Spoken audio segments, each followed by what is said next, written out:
Rikasi ngainyapam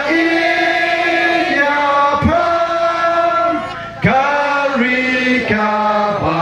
itu marim ubajam kitemen menhentai langam yo isha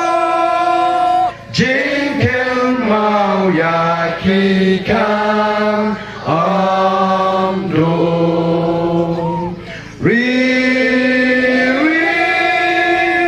ngai ton ton la kari